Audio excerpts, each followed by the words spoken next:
What's going on, everybody? Welcome back to episode 16 of the Live Button Podcast. We're super excited. We got a really great guest for you here this morning, afternoon, or evening, whichever time you're listening. We're here with CodyRiffs, and this is going to be a good one because Cody's doing a lot of things right now in the content creation space that I don't know anyone else who is currently doing. For those of you who don't know, Cody is a musician that I believe, and Cody, correct me if I'm wrong, you used to do gaming on Twitch, and then you switched up what you were doing. Yeah, honestly, I didn't know that I could do anything other than gaming. I was that new to Twitch, to where I actually heard about Twitch from one of my fans from my band, and they were like, you know what, a good way to connect with your audience would be, you should go and stream games on Twitch, because I played like Warzone with one of my Sure. fans. Yeah. We would go and play Warzone, and I was like, so people would just like watch me play this. They're What like, do you yeah, mean, totally. dude? It's such an Yeah. interesting concept. But I mean, that just proves that, Twitch, it's not what, Twitch isn't what it was, 3-4 years ago. There's so many opportunities for, content creators as a whole, regardless of whatever you want to stream or game or play or whatever. There's an opportunity on the platform for everybody. Sure. Yeah. So I mean, I didn't even know that the music category even existed because I was so new to the concept of Twitch. I had to learn all these new terms. I didn't know what the hell poggers meant. So I was just I like still a don't know what super- poggers means. You know what? I'm not sure that I fully understand it either. So I'm just like this, like mid-30s guy on Twitch, trying to play some Warzone with some friends and stuff. And then, eventually I started playing music, and that's when I really started to kind of find my groove a little bit. I think that's ultimately what I was meant to do on Twitch. I just didn't realize that I could do it. So Sure. Yeah, I Sure. think I Now, think you said you started out with gaming for sure, and Warzone. I mean, there's one of us in this crew right now that Warzone has really worked out for, but there's like literally every single person who's like, I want to stream Warzone, I tell them not to because it is just so freaking crazy and it's so yeah. competitive. So, Cody, what was the moment that you decided that music was going to be what you were going to do? Because there was a decision that was made there that was like, you know what, maybe I'll play my songs, or maybe I'll play songs that people know and see what happens. Like, what was the background thought in that to get you kind of on that track? All right, so I'll try to get through this timeline as best as I can. Okay. So I stopped playing Warzone because, well, first I wasn't any good at it. So That's fair. I that just makes two of stopped. us. And I honestly, like, everybody was playing Warzone, and I was just like, that's what I have to play. But eventually, I got introduced to like just playing a bunch of other video games, and one of them was Sea of Thieves. Okay. And I wasn't really good at that game either, but I could meme in it. Like I could Sure. bring out my personality and like pretend to be this like big chunky pirate guy. And that's really where like I had the most fun playing video games. And the music thing I started kind of casually working in by doing like bits here and there of like I would emulate like some of Bo Burnham's stuff when he came out with his Sure. Inside documentary.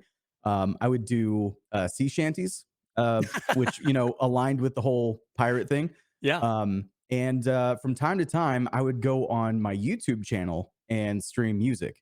So I was like, Okay. I'm gonna separate them a little bit. I want to test the waters and see if I can figure out music on YouTube.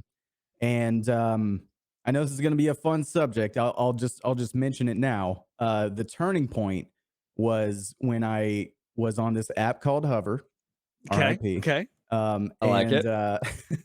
I actually got into their season 4 of Next Top Streamer, and Okay. it was mostly gaming clips that got me in with my little audition video. But the one thing that the judges really like harped on, like that they told me like this is what you like, this is why we picked you, is all my little music segments that I had. Sure. So they wanted to see a lot of the music stuff. When I actually did my audition, my live audition, because I made it into like the top 16, I didn't do really any music at all. Ultimately, didn't advance to the finals, whatever. But it really kind of sparked the idea that like maybe I don't need to do games. Maybe I just do Mhm. music. And Sure. I just started slowly phasing out Sea of Thieves, and I started playing more music. and I've been doing music full time since July. Wow. Dude, Yeah, Yeah. that's crazy. I've hung out in your stream quite a bit. I enjoy music streams because for me, like when I'm editing content, that's kind of what I do. I put music on in the background, Yeah. and people that have those type of streams, it's awesome because you get a lot of people who maybe not, they're not going to be so active in the chat. They're just like, hey, you know what? Let me just put this in the background because it's awesome music, and you're like, especially if it's music that you enjoy.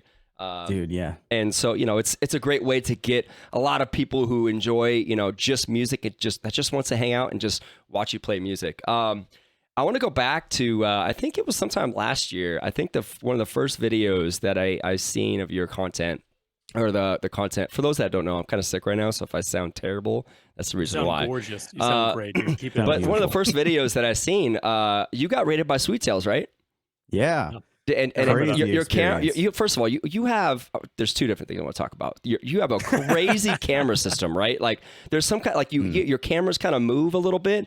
I was in your stream and I was just like, what in the world is like, how? So can you talk maybe about your camera system and how that is implemented into your stream? Sure. Yeah. So this camera right here that you're seeing, this is my main stream camera. It's a Sony FX3. Totally overkill for any stream. Sure, sure. But I mainly use this one for like anything that I record on YouTube. But I have this on a little camera slider, so it just kind of sits slightly above my monitors and goes back and forth. And then I have two other mirrorless cameras. I have an EOS R that is sort of like the overall room shot, and then I have an EOS RP, which is more of a tight shot, like from up and to the left kind of angle. And then I have an Elgato face cam that ironically I don't use for my face. It is just to be it's called shred cam. Yeah, I've seen that Although before. other people call it nut cam because that's generally where it's pointed. Thank God I have a guitar on. That's all I'm saying. Dude, you basically what you just did, because for someone who doesn't know about cameras, and I don't, because I'm using a face cam, that's like my go-to thing. But bro, for someone who doesn't use cameras, you just rattled off a lot of letters that I have no idea what you're I'm talking the about. same boat. But it looks awesome, and your setup looks incredible. And I've been in your Thanks. streams where I've seen how people can control the different cameras via It's the cool. commands in your stream. It's a very sophisticated and well done entertaining stream. Like you do feel, especially, and I was going to mention this with your music, I love the Saturdays where you're doing all emo Yeah. music. Like that to me is phenomenal. It's like a bunch of my high school music that I love to listen to, like all that kind of stuff, but it feels like you are at a show. It feels entertaining, and you've really kind of captured that lightning in a bottle, because you have the emotes that people are rocking back and forth, and you have like the devil horn hands and all that kind of stuff. Like it's just overall well done. And I remember when you were doing Sea of Thieves, you seem much happier doing this. You seem much more in your 100%. niche and like inside what you want to do. Yeah. I can't say that like it the one thing that does suck is that, Sea of Thieves is where I got to play with friends. I Sure. don't get to play music with friends. That's the only Sure. downside. But there are like Dad was saying earlier, there's a lot of people that just put me on while they're at the gym or while they're cleaning around the house. Sure. And what surprised me the most is for all those people, the chat is still usually really hype. Yeah. Like Yeah, it is, that's dude. one It's thing that is crazy. like pleasantly surprising to me. And that's kind of where I had the idea to have like all these cameras so that that it did feel like, when you're at a concert but you're like way the hell in the back and all you Yep. can see is the big screen that they have above the Sure. stage. That's kind of what I wanted it to feel like have multiple different camera angles. And at first I was doing it myself. I had just set up like basically like a rotating scene changing kind of thing on my stream deck to where I was like, okay, every 30 seconds it changes cameras. Mhm. But I just was like messing around with Mix It Up one day. That's the app that I started on. I'm not using that anymore, but I was like, I can do text commands from chat and they can Mhm. change my scene. So why not just set it up to where chat can play with my cameras? Like don't put the onus on me to change the cameras. You guys pick Exactly. whatever view you guys want. So Give people incentive. That's a yeah, big they feel encouraged to chat and they feel like they're more a part of the stream Mhm. Yep. because they get to kind of, choose their own camera angle and kind of hype it up at their discretion. The only one they don't have control over is Nutcam, though. Which is a wise. That is That's a wise decision, bro. that I felt like that was the only one I couldn't just be like, okay, Yeah. you can't just switch to that anytime you want. That's definitely a wise decision. Yeah, I mean, I've talked about it many times. I'm a big proponent on, making your stream different and stand out. And obviously you've done that, right? Because there's a ton of, musicians out there, but I mean, your stream is so unique and different. And I'm, like I said, I'm a big proponent on making it engaging for the audience, right? And for you, being able to control all your cameras and all that. And I think you have like a song request, system where people can, request songs. Kudos to you, man, because you're obviously doing it. I think what's your follower count on Twitch right now? A little over 3,000, right? Yeah, we just passed 3,000 last week, I think. Congratulations. There you go. Like that. That's big time. Man. But I want to point out something, and this is something we've talked about many, many times. All right, he's at 3,000 followers, and I mean, I think every time I go visit his stream, he's got 50-something viewers. Like, it is incredible the average viewership. And I know there's going to be plenty of people out there that say, well, he plays music, like it's easy for that. No, like it's an easier niche. It's an easier niche. No, look at he's doing the things that you need to do. All right, he has a way to engage for his audience to get engaged directly with his stream. Right, they control this the stream. Right, and you could do that across the board. You just got to kind of think outside the box on how you want to do it. But so many people are kind of like constricted in terms of like what the stream should look like, right? It should just be a face cam and my gameplay, and that's it. And it's, once again, it's kind of thinking outside the box. You're like, how can I make it stand out and be different? So once again, kudos to you, man, because that's big time. It's obviously, it's paying off. I mean, I really think, I messaged Pastor about this a couple weeks ago, but I think you're gonna hit Twitch partner and. Probably by summer. I mean, there's no way by summertime. I think by summertime, at a minimum, you hit Twitch partner, in my opinion. But so I wanted to move on to this is going to be, I don't want to say an interesting topic, but it's we're going to talk about hover. You've had some success on hover.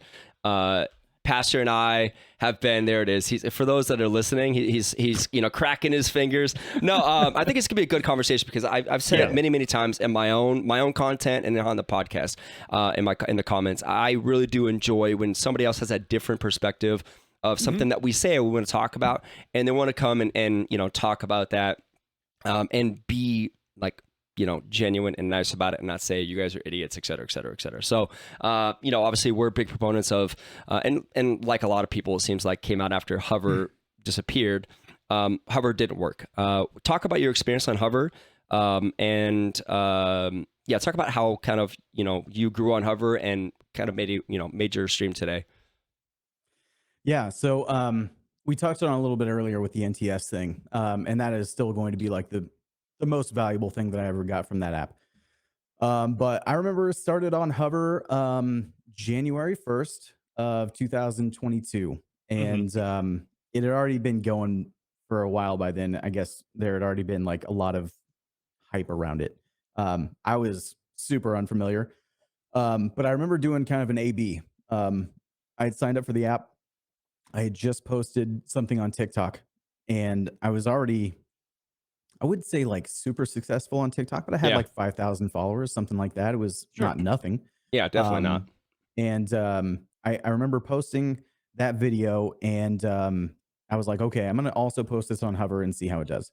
And the results were just like, oh, holy shit. Like this video is like catching fire on this hover app. Like, I don't know what I did, but it's, it's doing well over there. So I was one of the, I guess, I don't know that there's any sort of way to measure this, but I had a lot of followers really quick on hover. And I went on TikTok to like say like, hey, I just joined this app and I've been getting a lot of views and people are coming to my streams and stuff like that.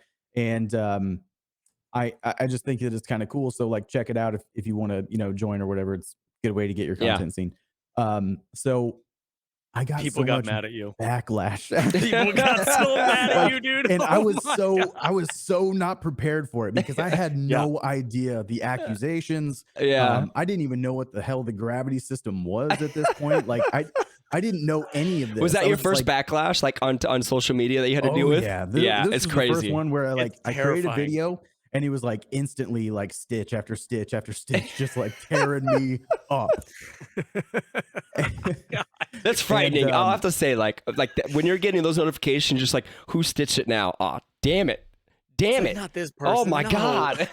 Yeah, but it was just interesting because like I like to think of myself as someone who can get along with anyone. Sure, You know what sure. I mean? Like, and I'm always out for like the pursuit of knowledge. You know, like I don't try to like shut anyone's ideas down or just like say, nope, you're wrong, I'm right, moving on. Like Yeah. I'm not about that. I like good conversation. Because I am happy to be proven wrong anytime, you know, like I can get it. I love to learn stuff. So admittedly, I didn't know a lot about this Hover app. Apparently, a lot of other people knew that it was just this big scam, and I was unaware of the scam that was happening. Yeah.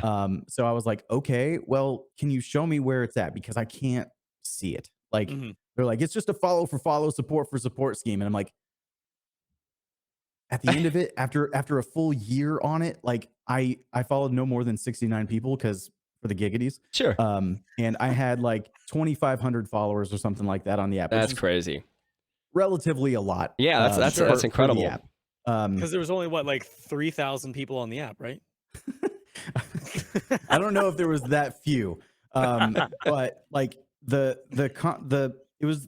hardest part was just like being told that my experience wasn't valid, even though it was my experience. I couldn't have my experience, like, because it was just a universal truth. Like, you have to be involved in follow for follow. I wasn't. You have to be involved in support for support. I wasn't. You have to use the gravity system in order to get a bunch of views. I hardly ever opened up the app. I hardly ever watched anyone else's videos. I still got a shitload of views. I'm not even sure that the gravity system actually worked, to be honest with you. I don't even know if it actually worked. Yeah. But I would say, like, with the culmination of everything, having been on NTS and everything like that, I would say that I had one of the success stories of Hover. If it was a pyramid scheme, I flipped that thing on its head and I used it more than it used me. I'll just say that because I won a lot more money than I have never given any money to Hover. I've never subscribed to their Twitch, like anything like that. Any sort of income that they could have gotten, they didn't run ads on the app. So like, I don't know where they got their money. Probably just privately funded. But I won money from that, and I feel like I got a lot of valuable information, including the fact that I should be doing music from that experience, which is super valuable to me. And I did all this without being a Hover partner, a Twitch partner. All the things that they say you have to do or have to be in order to find success on the app, I never experienced that. So that's why I'm always just like scratching my head anytime someone tells me like, this is what you can expect if you're a small streamer. I went into Hover averaging like 5 viewers. Like I didn't have any following whatsoever. Yeah. But it was in the 20s or 30s by the time I left it. I'm not attributing that to Hover, but that's just what it was. So that's my only thing is like, I was just really exhausted being told that I wasn't having a valid experience. No, I think that's nonsense because, you know, once again, I'm one of those people that believe Hover is follow for follow, support for support. But to sit there and say like people didn't have, you know, a good experience, you know, on Hover, like that's invalid and that's BS, right? Because clearly you're one of them, right? And I know for a fact that there's other people out there, right? And that's the same idea. We just had a recent comment on one of our TikToks where somebody said that we're scheming the TikTok algorithm and, you know, for few views or whatever, right? Yeah. It's the same idea, right? Because, you know, they're invalidating your hard work and everything that you're putting out there, saying that you're milking some kind of system when obviously we're not. You know, it is what it is. You put the work in and you're going to get the results that you put in, right? So, you know, I'm like I said, I'm a big proponent on Hover failing because of that. But to say that people didn't have success on it, that people didn't genuinely grow is, I mean, it's wrong. I mean, CodyRiffs is a prime example of that based off the fact that he only followed 69 people, and nobody's saying, like, I follow people off TikTok all the time. I come across their content. I'm like, I like this. That's the whole idea of TikTok is people put out their Yeah. content, other viewers see it and like, I like this person's content. I'm gonna go follow them.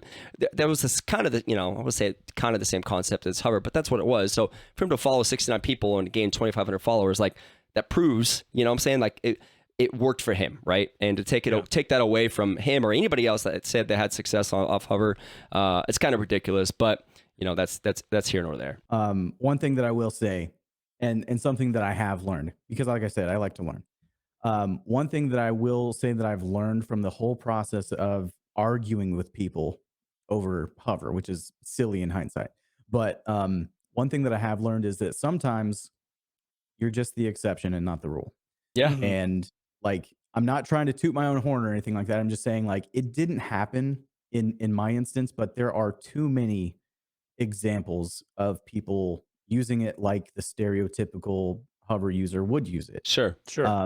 And so I'm not saying I'm not going to deny people using it in a bad manner. It is what you make it sometimes. Sure. That's Yeah, all. and I think it's subjective too. Like I had a very different experience because at the time I was doing like, hey, I'm going to do something for 30 days and then post my results on TikTok. So I Mhm. tried Hover with the hopes that like it would work out for me, and I did everything from game clips to talking head videos to whatever. And I did 2 videos a day every single day for 30 days, and I Mhm. didn't have more than maybe 10 views on a video. I Yeah. didn't have a ton of followers. I had nobody come over to my stream. So I had the opposite, like the exact opposite thing happened to me.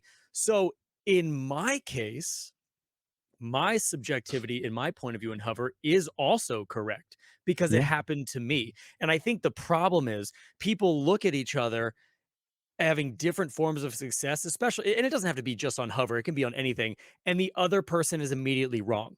Like there's no Yeah. sitting down and talking and trying to figure out like, why did it work for you? Did I do something wrong? Like it's always about blame this, blame that when, looking back on it, Hover for streamers was a clip compilation app, and I was using it some for talking head videos, which is not what it's supposed to be. So there were some mistakes on my part. There could have been mistakes on other people's parts, but the fact that nobody's willing to sit down and just be like, "Hey, let's talk about this," and not scream at each other, like that's Yeah. what It's worries me. wild. It's wild. Yeah, and I think that's what we're missing because it's the internet. People just want to be right. They Sure. don't really care about like having discussions for the most part. Like just like it's amazing at like how many like Twitter profiles I come across that already have me blocked. And I don't even know I why. love it. I don't know I who the hell they love are. it. Dude. You know what I mean? It's just like I don't Oh, it's the know what best. you heard about me or what I did, but like, can we not just have a conversation? Like I just don't like I said earlier, like I just feel like I'm one of those people that can get along with most anybody. Sure. Yeah. Yeah. Um,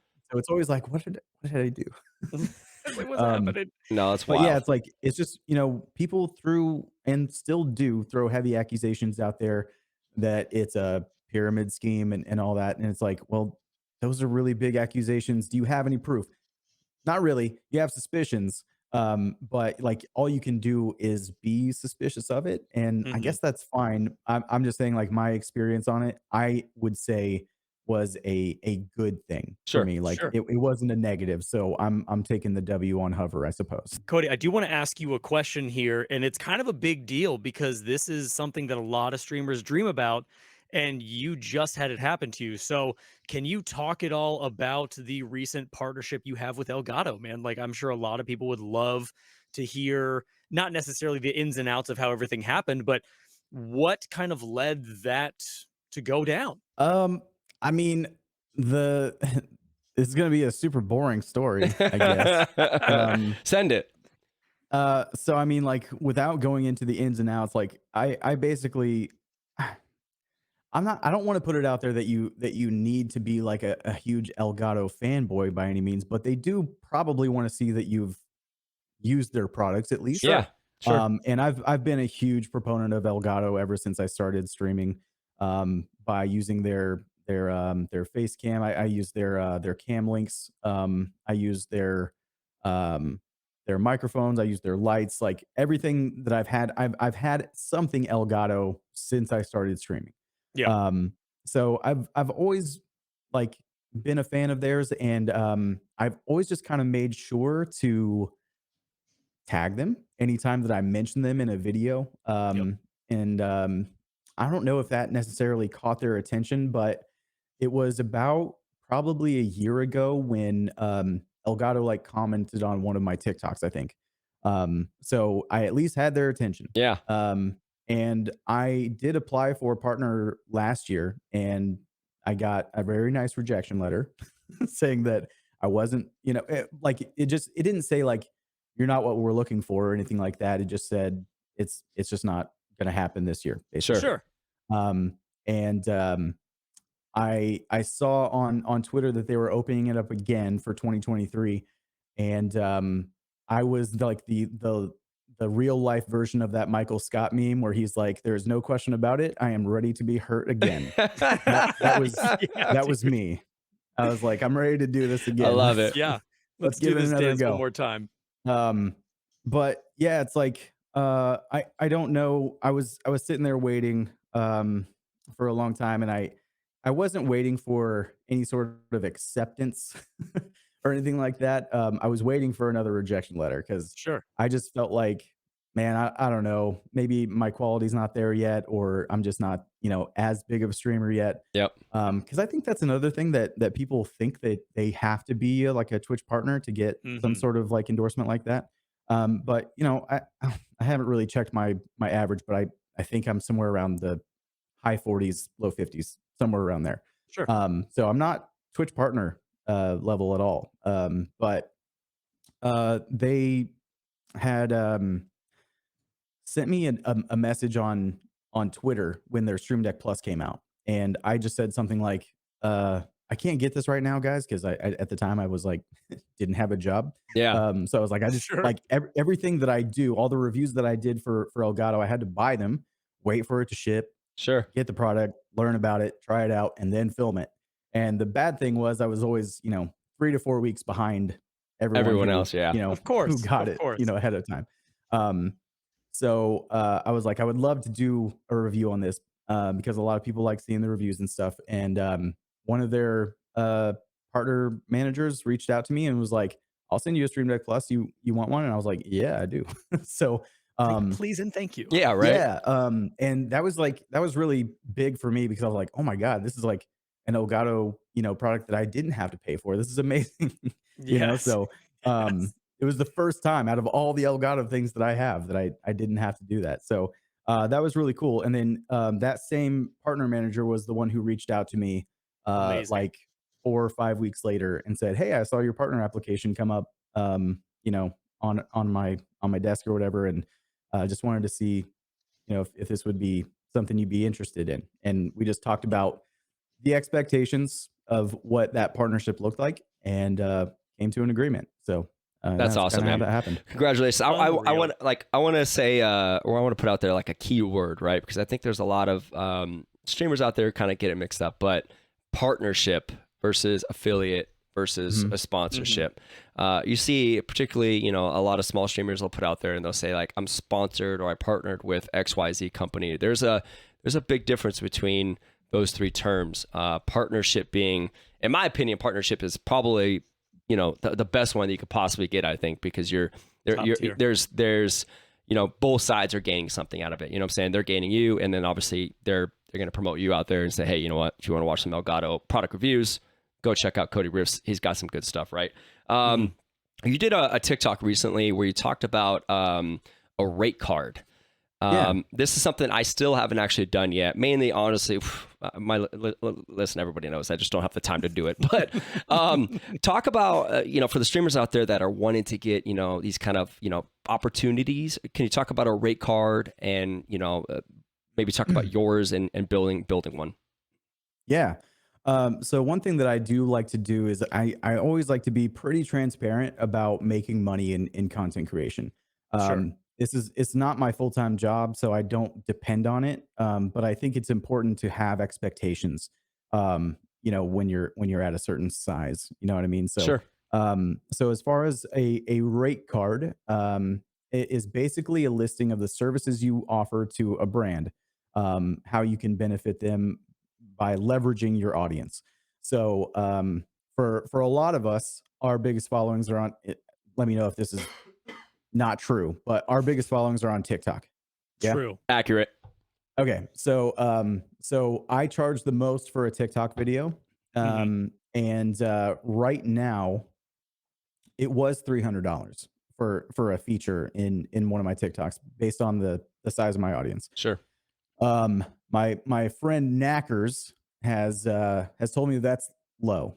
And Which this is is all crazy, by the I way, know, that I know, 300 I is know. low. We talked about this briefly. Yeah, you and I Um, mentioned it a little bit. yeah.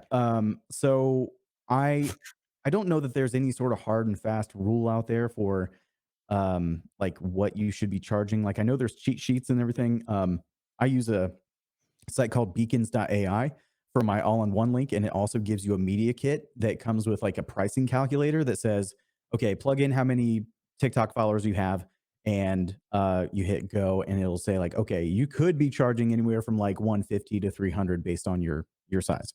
Sure. And you can kind of take that information and say, okay, I think I'm on the upper side of that. I'm gonna charge 300.